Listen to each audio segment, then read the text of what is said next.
Hi, I'm Jeremy Crosby. And I'm Nick Boucher. We're your hosts for the program that's all about your city, Talking Fitchburg. Every weekday, we pull together the news, events, and information you need to stay on top of what's happening in the city of Fitchburg. Find Talking Fitchburg on cable TV, Roku, Amazon Fire, Apple TV, and our live stream on the web. Plus, you can find all our headlines and stories on Facebook, YouTube, and our video on demand service. This is your city. Keep up with Talking Fitchburg and the issues affecting you and your neighbors. Want to know what's happening in your city? Get Notify Me messages from the City of Fitchburg. Visit fitchburgwi.gov on your computer or mobile device and select the big Notify Me button on the left. Enter your email and/or phone number, whichever is best for you to get notifications. Scroll down the list and select all the topics you're interested in to receive email or text messages about. You'll be notified every time one of your topics is updated. Sign up for Notify Me. One more way to keep up with your Fitchburg government.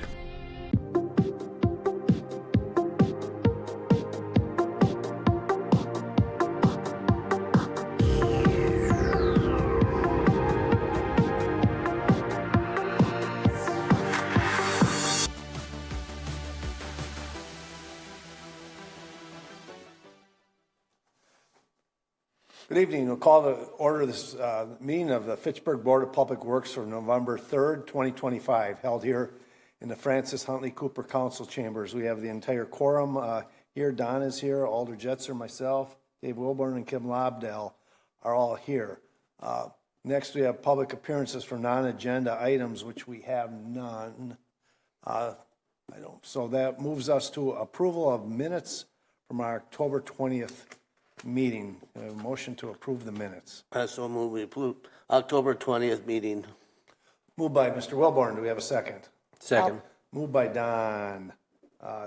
Discussion. I did not have any comments.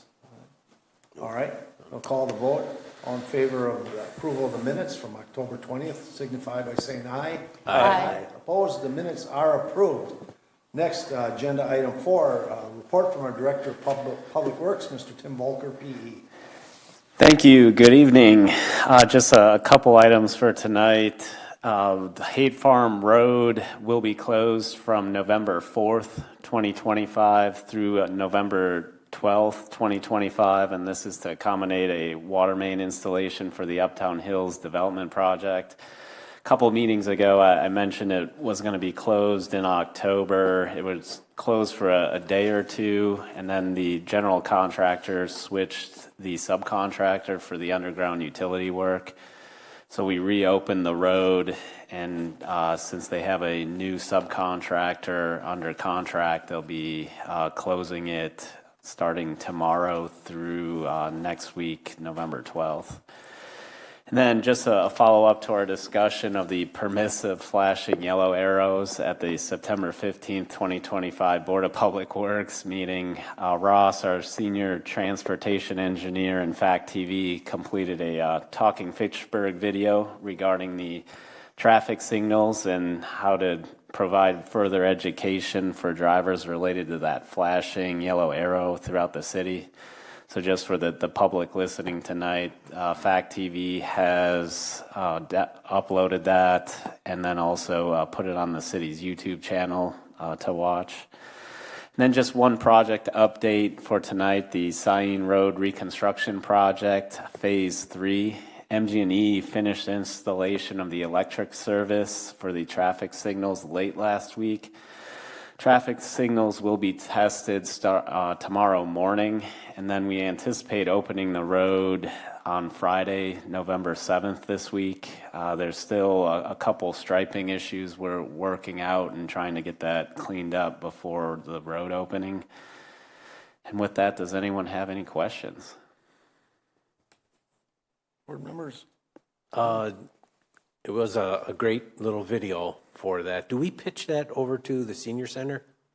Or do they get it? I'm guessing most of the new drivers get that in driver's ed and the others, but I'm thinking it's that would more be good for the senior center, yes. Yeah. Yeah, and that's something we can talk to Jill, the director over there, to see if that's something they could play or make them aware we did make that. Yeah, it'd be a good target audience. Yeah. Anyone else have anything? Tim, I assume, since I see it out there, that the street sweeper is working well, with the leaves dropping. I see them going, they're doing a good job trying to keep up with it. I assume it's working well and we haven't had a breakdown or anything. Yeah, the street sweepers, we have both running earlier in November. Normally we start in November with 2 of them, but the leaves didn't fall till recently. So Mark actually pulled the second one off the street. Starting last week, Monday, we got the iPad up and running with the street sweeping. So right now, we're monitoring, tracking the roadways through GIS on the iPad and monitoring the amount of debris we're collecting on the streets. So that's so far working well. We're also, with that is a work order system. So as the driver's driving the route, if they notice something either with like a broken curb, a pothole, they can enter from the iPad into the GIS work order system.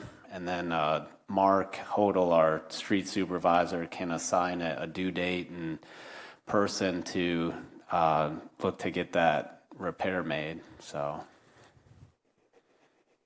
Yeah, that's a great feature. yeah. Especially now,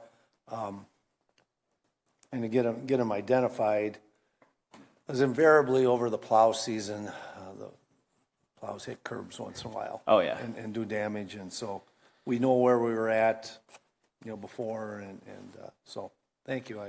We look forward to that efficiency gain by having the iPad. Please keep us posted, as what you see or how it's working for you. Yeah, and what I could do is maybe next Public Works meeting kind of show you the dashboard, show you the routes and kind of what we've done, kind of get a couple weeks of data, and you guys can see that. So I'll add that to the next agenda, and we'll look to show you guys that. Okay. It's not too much trouble for you. If No. you've got too much going on, it certainly can wait, but we would look forward to seeing that. Okay. Any other questions for Tim? All right, then we'll move on to our agenda items. The first one we have, page down, Agenda 5 Alpha, Resolution R20925, approval agreement for payment between City of Fitchburg and Sustained Aid for implementation of Phase 2, Project 4, funding source change of the Efficiency Navigator Program. We have a motion to approve. I move to approve. Moved by Alder Jetzer. Do we have a second? Second. Second by Don. As I understand that,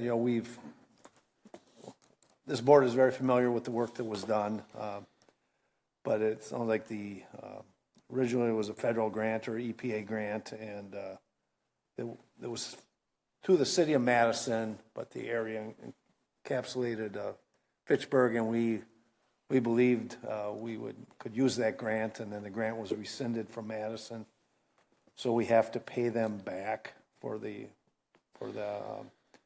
Phase 2 cost. Am I getting somewhere close on this one? It's a little convoluted. And I'll have Joyce Yeah, kind of. you are. Okay. Yep, I'm here. Okay.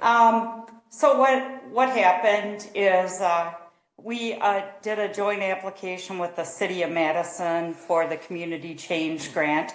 And because Southdale was a qualified neighborhood, that was part of the reason why we split the projects into 3 different projects. And they did the deposit for Deer Valley, and that's when they found out that the funding was going to be clawed back. So what this resolution is asking is that we use the contingency dollars, and we're not going to replace some of the windows. So it's really, we're not asking for any more funding. We're just getting your approval to use those dollars to pay back Madison for the deposits that they've made. I think I've got that correct, right, Claire? Claire gave us a thumbs up. Okay. All right, Alder Jetzer, you have a comment? Yeah, so 2 buildings were removed from the list that were going to get improvements. Is that because of the revocation of the grant? Or are we just using that as the funding source that was going to happen anyway? Correct. We're not gonna replace the windows in those buildings, and we're gonna use those dollars to pay back Madison. There is if the, read in there, if the grant was restored, then they would pay us back, I believe is what. Correct. Yep. I think that's a small possibility, but we can always keep our fingers crossed. Yeah, I was gonna say, I'm not gonna hold my breath. No, I wouldn't. Okay. All right. It's a unfortunate situation, but I just want to make sure that we make Madison whole, and sustain Dane whole for the actions that took place. We were really excited because they were awarded, I believe, $20 million. So we were really excited that we were going to be able to do some really good things over in Southdale that didn't materialize. So yeah, it is what it is. Okay. Thank you for the information. I'm confused. Why did we decide not to replace the windows? Was it because of the money situation, or was it another issue? There's another issue. So it was once again a decision with the administration to pull that project. And I don't want to get into a lot of the details right now, but That's fine. So yeah. the Southdale area, have we done anything over there? Yep. Yeah, quite a bit of work, actually.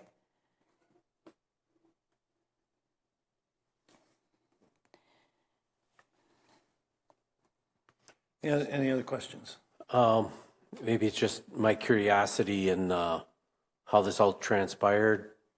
Madison knew in July or January, or no, July, and we're now doing something in November. Would we have shut everything down then, knowing we don't have money for it? Or is it in the No, works to do we no still matter what? have the money for the project. With or without the We grant, we have money, but not to do all of the Right, projects. correct. Because as I mentioned before, we're using contingency dollars, leftover dollars that we had from the other phase, and then we are not doing a couple window projects. So we're just going to consolidate that funding and pay back Madison. Is it Madison or Sustain Dane that we're paying back? Or is that the same thing? Yeah, I'm not sure how their billing cycle works, who's holding the purse. I think Sustain Dane might be right now. And, they're a nonprofit, so they don't have a lot of a slush fund per se to hold these costs. So the sooner we get this done, the better it is for everyone. And all the work has already been completed, is that correct? Yes. Any other questions on this? What do we got left in this funding source to do it? Because we did a change order for this a little while ago. Now It's not a change order per se. No, not That's this what one. the memo said. It's just moving the dollars. I'm just asking you to allow us to use the contingency funds, the leftover funding from the first projects that we did, and then the funding that we would have used for the windows. Yeah, no, I apologize. We approved the change order a few meetings back because of the overruns on the window costs, and now what you approved is the window project. I thought we didn't have enough, and we had to do a change order to fund some of the window, but. No, that, if you recall, I mentioned that we had split the projects into 3 projects. The first phase was the actual assessments. The second phase was doing the weatherization and upgrades to what, I don't know, there was like 8 to 10 buildings. And now the last phase was to do the windows. And that was something that the city had asked for. Sustained Dane typically doesn't do windows in their projects. However, it's something that we wanted them to look at. So that's why that was broke out into a separate category. I guess bottom line is how much funding you have left to keep doing if there's more overruns or changes or loss in revenues. I think we have another 500,000. Okay. So you do plan to continue to do more work next year, is that correct? Or you're still deciding? I do not know what the plan is. The mayor has set aside 500,000, but our housing person is going to be discussing this with Claire. I'm kind of removed from this project now. Just for, this is, so $64,171 from our contingencies being basically transferred to Sustained Dane in the city of Madison to cover this portion. Well, we'll wait to hear on future. Any other questions about this? All right, seeing none, we'll call the vote. All in favor of resolution R209-25 signify by saying aye. Aye. Opposed, the motion carries. Thank you, Joyce. Thank you, Claire. Thank you. Next, we have Resolution 5 Bravo, Ordinance 2025-026, revising Chapter 41 Solid Waste and Recycling and Chapter 770 Forfeiture Schedule. Do we have a motion to approve? I'll move to approve Ordinance 2025-026. Moved by Kim. Do we have a second? I'll second it. Second by Mr. Wilborn.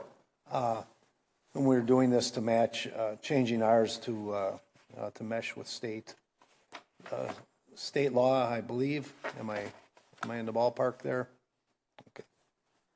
Yeah, I can kind of you, add Ben. on to that. So back in July this year, the Wisconsin Administrative Code for Recycling Programs had some minor revisions to it.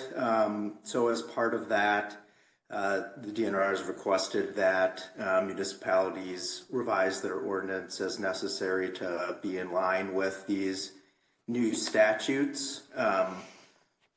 If you got a chance to look through the packet and see the track changes that are proposed here, it's really not changing the meat and potatoes of this ordinance. So some of the changes were they provided some more specifics for the total volume of refuse and recycling dumpsters or carts that has to be available for for multifamily apartments. And then there were some differences between the city's forfeiture schedule for different recycling related violations that were in the code. So we went ahead and revised that as well. So all responsible units are required to have these ordinance changes made by April of 2026. So next year. But yeah, if there's any other specific questions, I'm happy to answer them. Questions for Ben? Bill? Yeah, so the phrase, one of the things that they used to have to do that has been removed is reasons to reduce and recycle solid waste. So it looks like they've removed the education component there. Do you have any insight as to why they would do something like that? Yeah, that was kind of an interesting piece of this. So they still have an education component to it. So these multifamily apartments are supposed to provide information to their tenants regarding where refuse and recycling receptacles are located, that kind of a thing. But yeah, as far as why did they remove the portion as to explaining why recycling is important there, I'm not quite sure, but that was one of the changes, and that was in the sample ordinance that the DNR provided to us.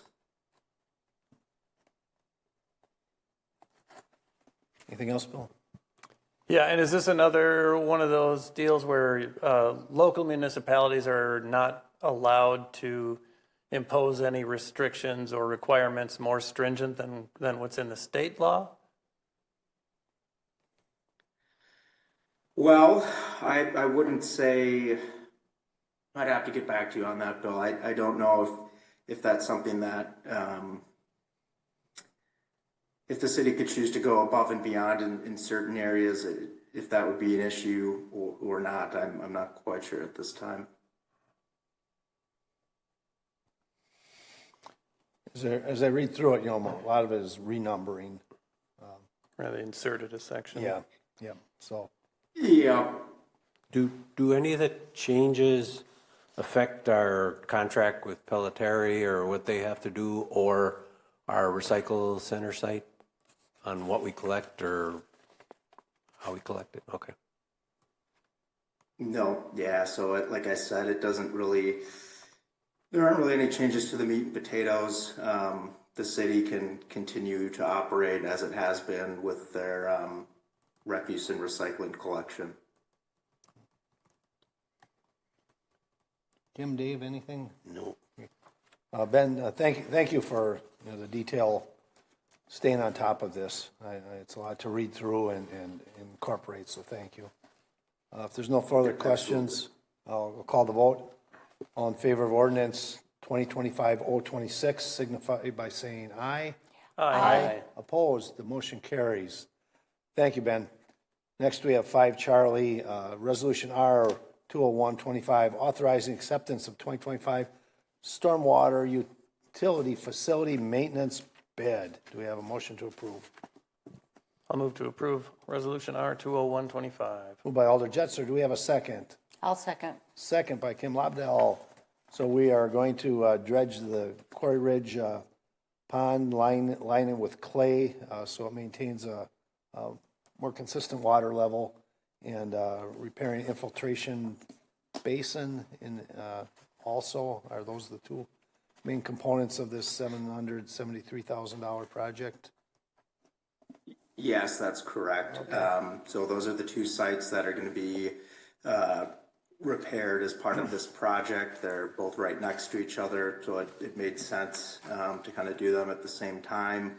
As you said, the dredging of the Quarry Hill Pond will also include installation of a clay liner, as there's been issues with maintaining a permanent pool at that site. And then the Techlands infiltration basin just to the south hasn't been infiltrating, so we'll be looking at adding a granular storage layer and then under drains as well, which we hope to basically be able to disconnect once the vegetation is established. But we did want to throw some under drains, as this basin has had some other kind of rework done in the past. We've had a number of soil borings, and it hasn't been, we have a pretty good idea of why it's not functioning as it was intended to, but we did want to include those under drains in there just to help get the vegetation established and just kind of have a backup, in case it continues to have issues. Ben, were you able to look, the Quarry Ridge, that would have been designed as a wet bottom pond to start with. This happened before you were with the city. But is there any thought that it was a substandard installation by, we didn't install that. The contractor did when the subdivision went in. Is there any sense why it's not holding? Is it sense it was substandard installation, or I wouldn't say it was necessarily substandard installation. So that would have been installed in probably the early 2000s. At that time, it may not have been as big of a concern to maintain a permanent pool as now that is kind of a concern. We know that if there's only like say a foot of water in there, anything that enters is going to kind of stir up all that sediment. So it's just going to end up leaving, and you're basically not getting much of a benefit out of it. So we do know that those soils are somewhat sandy out there. There might have been a thought in the past that, eventually everything will kind of silt in, and it may not hold a permanent pool at first, but, over several years it may start to. So maybe that was a thought. I'm really not quite sure. But we did feel it was important to include this clay liner so it can actually, function the way we want. We can get the sediment reductions that we should be achieving here. So there's clay on it, it's like around the rim, we're extending it higher up. Would that be fair to say, to give you more?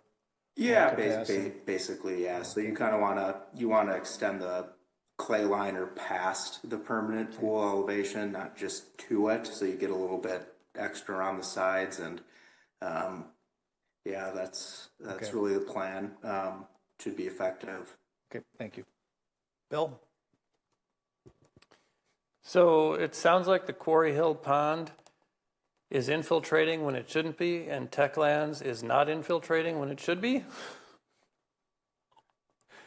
Kind of, yeah. Huh. Yeah, and you might think, well, why not just swap the two and call one an infiltration basin and call one a wet pond? But of course, with the Techlands infiltration basin, there's upstream control, so there's a big pond to it. You kind of want to clean the water up a little bit before you start infiltrating it.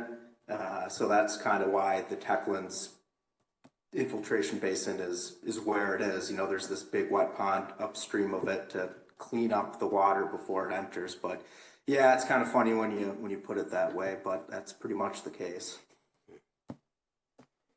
Don? Do we have others in the city that we don't all have them clay lined? So is this going to be an ongoing thing for a lot of different ponds, or do we have a few on a watch list or anything?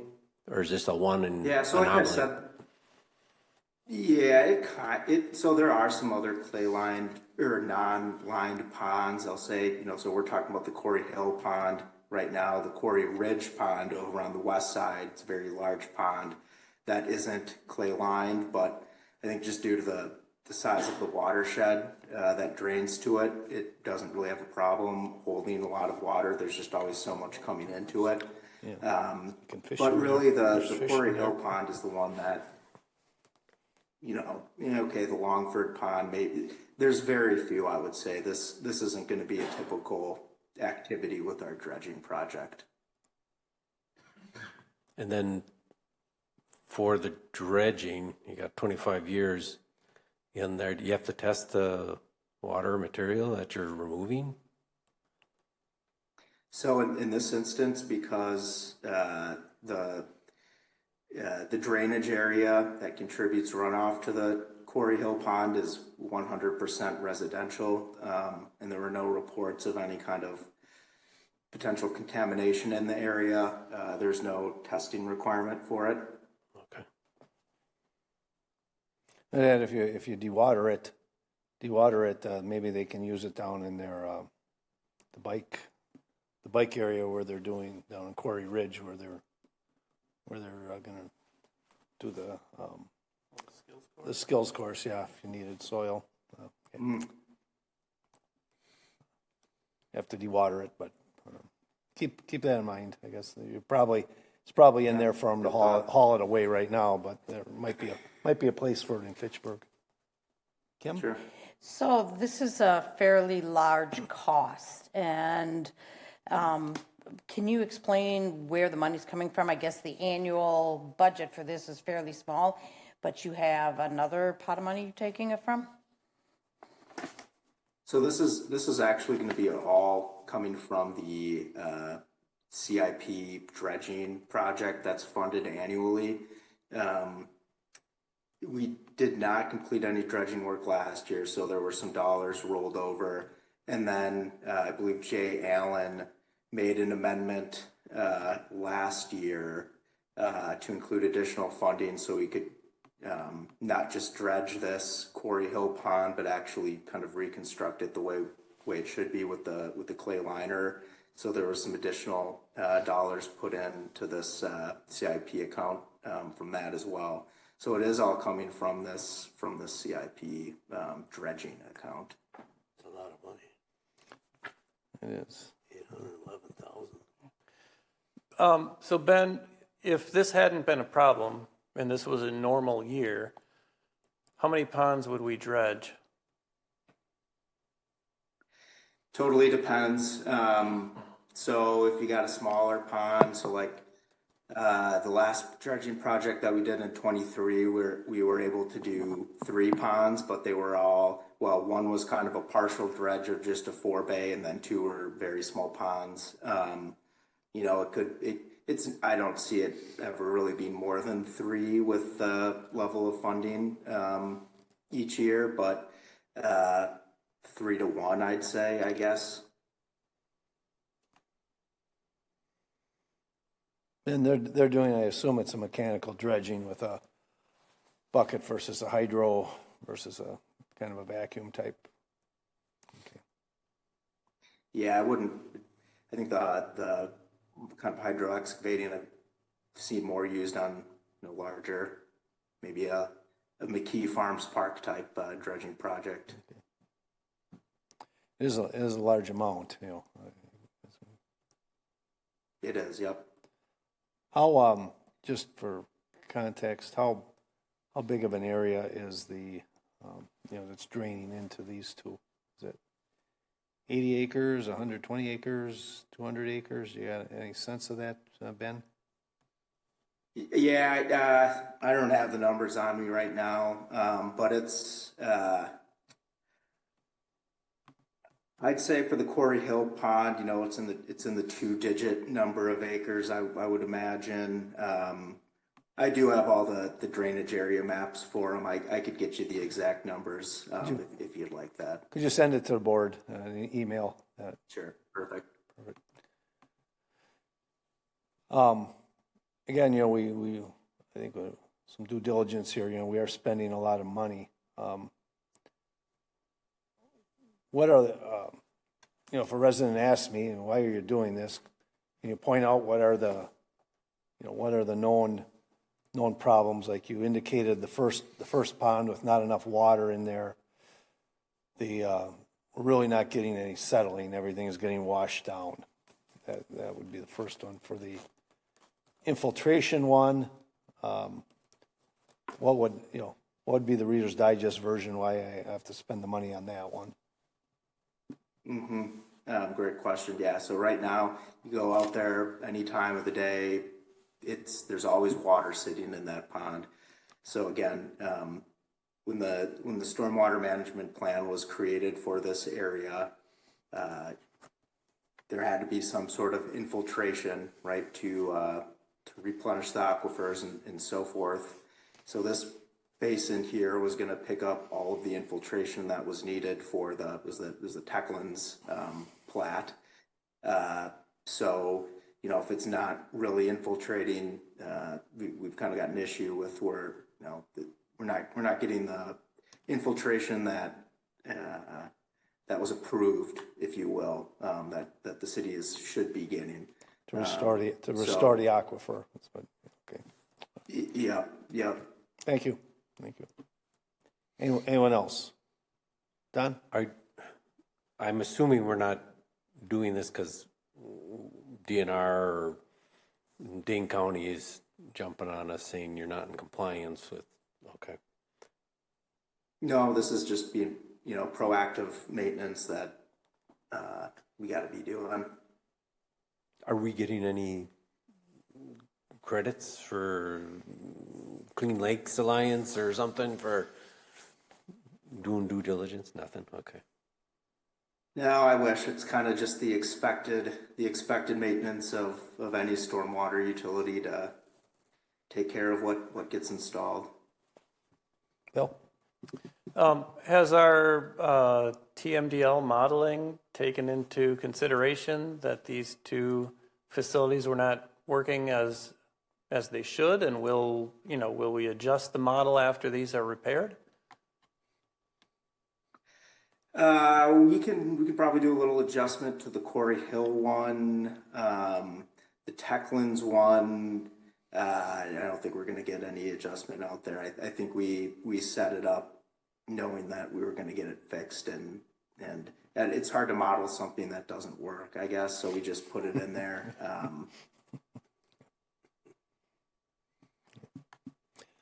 Any other questions on the board?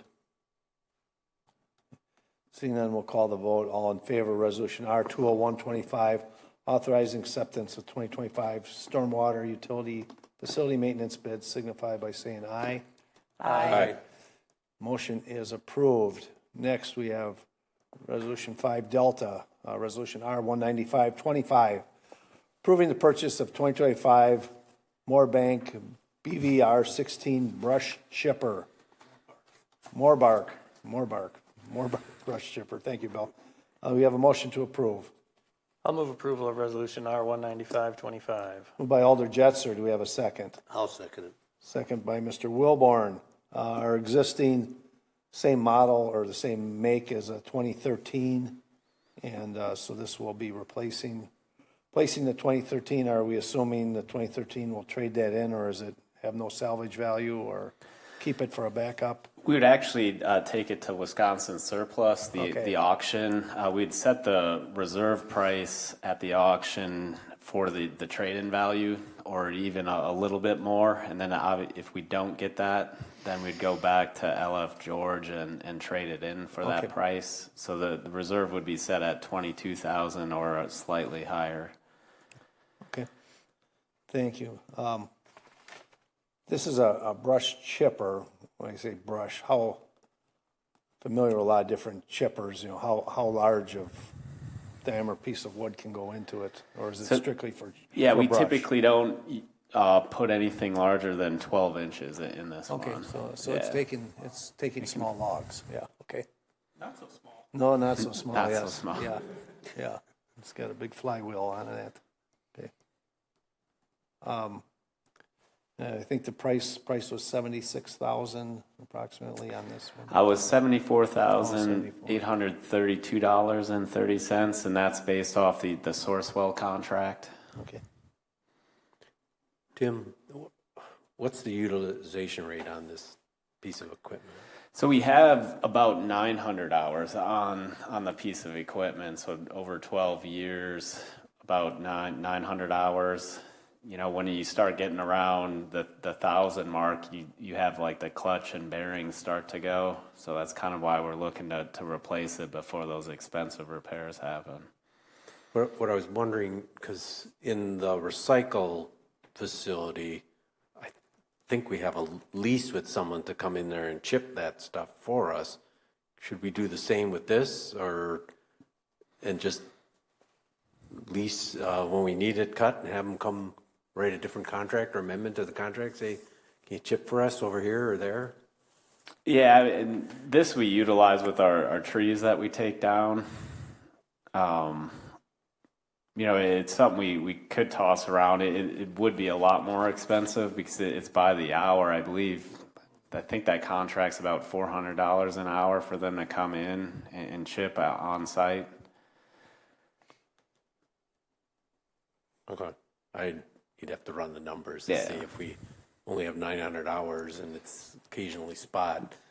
Maybe it's worth just saying, okay, can you come in and we'll cut them down, you chip them up, and if you looked at it, it's roughly 80 hours a year we're using it on, and at 400, we're roughly 32,000 a year. So I think it makes sense for us to have the one. But I'll let you maybe get back to the board on that, just your calculation. Sure. I'm just cocktail napkin up here right now, so. Is there an opportunity to like share equipment with neighboring municipalities? If we're only using it on average 80 hours per year, and everybody else has got roughly the same utilization, seems like maybe Ross could bring it in from Oregon on the way to work one day. Yeah. Yeah, I mean, there's complications with that. Say we were to use another municipalities and something breaks on it, it would be on us to repair it, even though they may have used it 1,000 hours up until that day we used it for a half hour, and we have to put the $5,000 or $10,000 into the repair of it. So that I'm hesitant to borrow someone else's just with that, and then also kind of the timing. Obviously, they're using it, and if we need to get a tree down because it's a safety hazard out in the road, but they're using it for the next 2 weeks, we're kind of stuck with an unsafe condition. So, 80 hours doesn't seem, like we work 2 normal weeks. I don't know if any of us ever get a normal week anymore, but on our chipping, I've done some Oak Savannah restorations and stuff where we had that chipper out there and we were running it steady for an hour and a half, and I'm surprised it's still holding together after you're running 6 and 8 and 12-inch logs through it, and it's getting pulled through, and it's there's a lot of wear and tear on one. I think if we combined with someone else, I think it'd wear out sooner, I guess. But 80 hours doesn't seem like a lot, but when you are chipping, it is a lot of use on it. It might be worth just asking with it, Dane County or Verona or something. They got to be asking themselves the same question. If I only use it 80 hours, it's worth me having a brand new one. Yeah. And maybe if we pool with someone or just borrow theirs or rent theirs, maybe it's a win-win for someone. Any other questions on this? Okay. Seeing none, we'll call the vote. All in favor of resolution R19525 approving purchase of Moorbark brush chipper, signify by saying aye. Aye. Opposed, the motion carries. Last one, 5 Echo resolution R20325 approving budget amendment number 1 for Sain Road Phase 3. We have a motion to approve. Motion to approve R20325. Moved by Don. Do we have a second? Second. Second by Alder Jetser. Ross, why don't you take us through this? Yeah, so previously approved by this board and Common Council was change order 1 for the Sain Road Phase 3 project. That was our 11125. And that was for swapping the select crushed material in for the breaker run that was originally listed in the contract. This is basically a follow-up budget amendment to that first change order, basically adding additional select crushed material and common excavation to place that select crushed material. So, the long and short of it is in the roadway, we needed more select crushed material than we anticipated in that first change order. And then under the stormwater pond at the intersection, we also needed more select crushed material that was not included in that first change order. So for the roadway, obviously this is to hold up the asphalt and give us a safe and durable roadway. And for the pond, it is to allow the compaction of the clay liner. So that clay liner, like Ben was saying earlier, keeps your pond water out of your groundwater. So we obviously need good compaction on that clay liner to ensure that there's no holes or gaps or anything. And the select crushed material was providing kind of the backing to compact that clay liner against. So yeah, happy to answer any questions on this one. So the change order, How much was the change order for the R11125? I believe 210, and then this is another 235, I believe, as I read this, for this amendment. Yeah, So it's those 450 450. It's 235,000 for the stormwater pond part of it, and then 215,000 for the roadway. Okay, There's a table Yeah. in your packet. gotcha, thank you. So have we eaten up all the contingency on the project? Where will this put us budget-wise on the? So this is above and beyond the contingency for this project. So for the roadway, this money is coming from the Cyene Road CIP account. There is extra money in that account beyond what was originally approved for this project and the Phase 2 project. So basically, our contracts came in lower than we expected for both of those projects. So there was extra money left over that was not going to be used. So that's where the roadway money is coming from. For the stormwater part of it, that obviously has to come from the stormwater utility budget.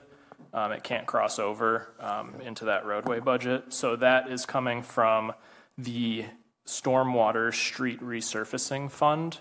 So basically that account is used to replace stormwater infrastructure on the streets that we do our annual street resurfacing. So if there's an inlet that needs to be repaired that we only discover after we tear the road up, that kind of thing, then we use money from that account. So most years about 15,000 is used out of that account in the street resurfacing project. And the fund is annually budgeted for more than that. So it's been building up funds for a larger stormwater project. And we felt this was a good way to use that money with this unforeseen expense. So we could potentially, 2026 street, not resurfacing, but street, when we have to redo the street, not just crack sealing and stuff, the street reconstruction, we could run into a shortfall there if there's a lot of inlets or things that have to change. There is still extra money. There is money beyond this in that account. Okay. And like I said, we only usually use about 15 grand a year for that. Okay. How much extra is in there yet? I don't have that with me today. I can get back to you. Okay. Questions? Refresh my memory. I feel like the Phase 3, the original bid came in at roughly $2.5 million. About that, yes. And we've got 660,000 in overages here. That seems like a record for my tenure on the board here. You're correct. It is a quite large change order, especially considering the cost of the project. Part of the reason for it is that original change order, we were swapping material. So we were swapping out the breaker run. So we got a credit for that. And we were swapping in the select crushed, which was more expensive, but the credit for the breaker run helped a little bit. With this budget amendment, this is all new select crushed material and the excavation cost to excavate out the bad material to make room for this select crushed material. So that's part of the reason that this is more expensive than the original change order. Ed, most of this is due to the reconstruction of that intersection. I think it's all tied in with that, making it a T instead of a curve. I think a lot of that is tied to that. Now we did get money from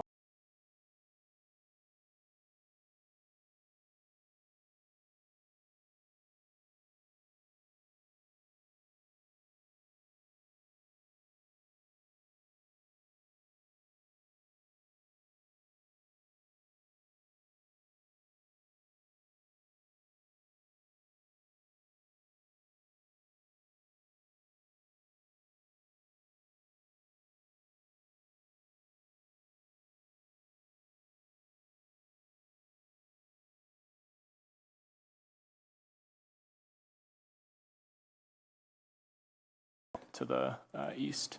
Okay.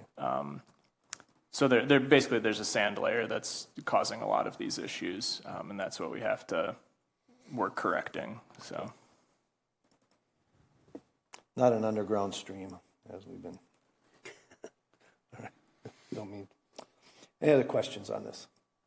Ross, it's thinking of the future here at this location. Previous discussion we had, maybe it was the last meeting, maybe it was one before. I think the business Gervasi is right around in this area. Mm-hmm. Based on this design, will you be able to sneak in a sanitary sewer in here? It has to go through, it sounded like it had to come off of 14.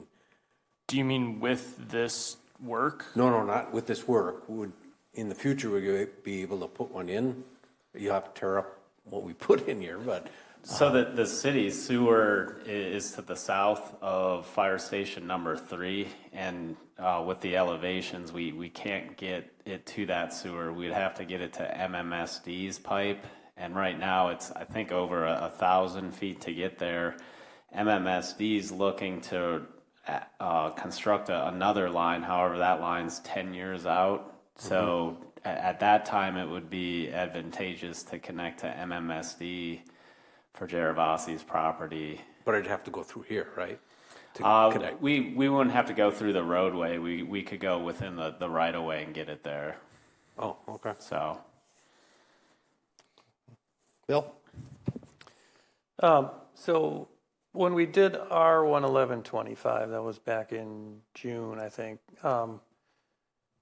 there were some bores that were taken at many places in and around that intersection, and I presume that was used to inform the amount of material we needed as part of our 11125. Why did we not foresee this additional, well, there's 16,000 total. I forget, it's 9,000 here and 7,000 tons there, whichever one is for street versus the pond. But how did we not see that coming, given that those bores were taken? So it's 9,134 additional tons for the roadway. And then the 7,209 is for the pond. So on this project, we had, I believe, between 10 and 12 soil borings. There's obviously a lot of room in between those soil borings. Even if you take a bunch of them, the soils can vary in between each of them. And they're also only at one point in the width of the roadway. So once the road opens, you can obviously go out there and see how wide this roadway is. It's got, at some points, 2 turn lanes, a through lane, a median, and then, the through lane on the other side. So this roadway gets pretty wide at the intersection.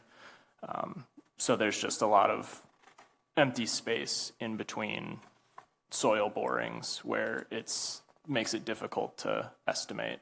And that original change order had about 25,000 tons of select crushed material, and we're adding that about 9,000 tons for the roadway. So.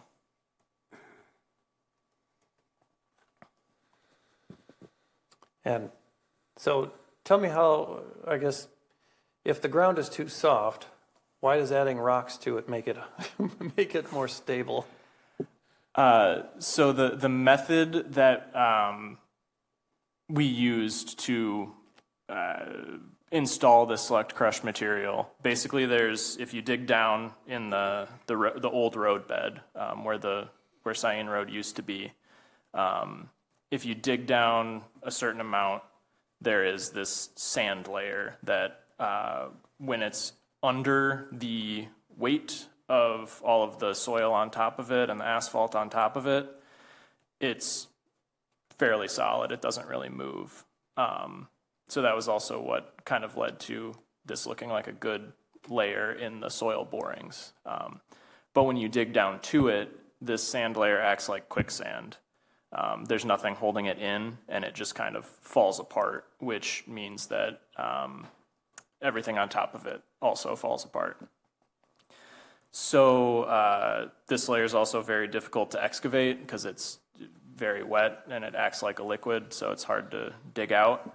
But if you basically just dump select crushed material, which is about 6-inch diameter rock with no fines in it. Fines are, like little sand particles and smaller rocks. If you just dump that select crushed material in there, eventually it fills up that sand layer and gives you a solid base to work on.